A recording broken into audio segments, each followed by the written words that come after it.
fact, we had a situation there with Pringle when it was Thursday. We went to Parliament, or Tuesday. Thursday. And Thursday, yeah. And Pringle, I don't understand what's going on. I mean, if the bill is talking about A, he speaks about B.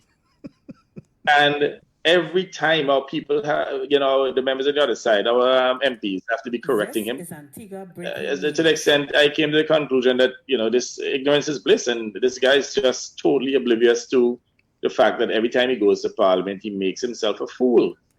And I recognize too that the venom that is in him, it's coming from Giselle Isaac. I don't believe that Pringle intrinsically, is a vicious guy, but you can feel the venom. I mean, every single issue is one big set of shouting in the Parliament and shouting, things that are not factually correct.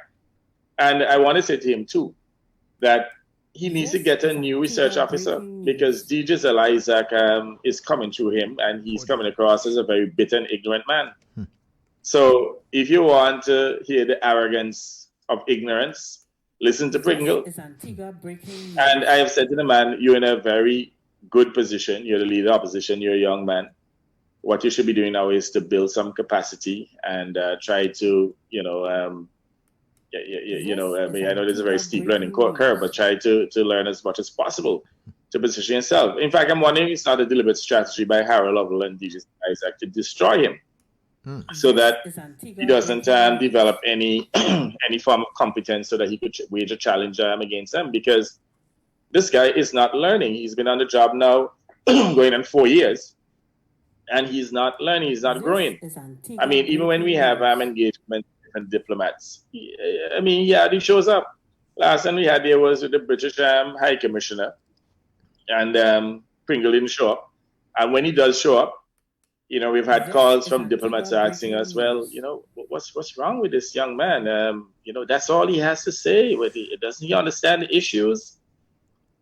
Just embarrassing the country. I mean, these people have asked whether or not, and by the way, I'm not attributing to the British High Commissioner, even though I said that he was not at that meeting. Let me make that abundantly clear, just in case somebody wants to make that connection. But we have had those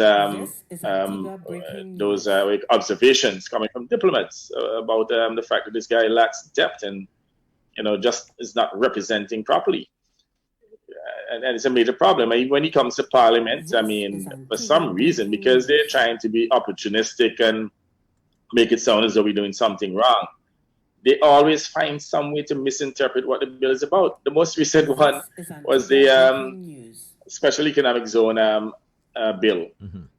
So apparently within the original bill, it says that in order to set up a special economic zone, you had to have 1,235 acres of land.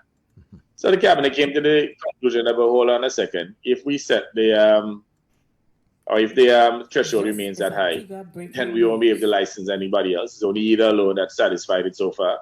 So we decided to reduce it from 1,235 to 500, or any acreage that the cabinet may decide. And that simple amendment, which is what the bill is all about, nothing else. That simple amendment caused Mr. Pringle to say that we're trying to protect Yida, and that we're trying to get Yida to sell the land that he has, because what will happen by lowering the threshold down to 500, Yida will then have 1,100 acres that he can then, 1,100 acres that he can sell. Just so ludicrous. First of all, it had nothing to do with Yida. And if we left the threshold at 1,235, then Yida will enjoy a de facto monopoly. So we said, hey, look, we want to make sure that there's strong participation, and to ensure we can attract additional investments in the special economic zone. And this man just totally misspoke and shouted as though, we were doing something so grotesque. We're trying to help Yida. Had nothing to do with Yida. If anything, Yida should, be unhappy about it, because we're creating the space for increased competition for him. Correct. So I just want the people to understand the kind of dunceness that takes place in that Parliament. This is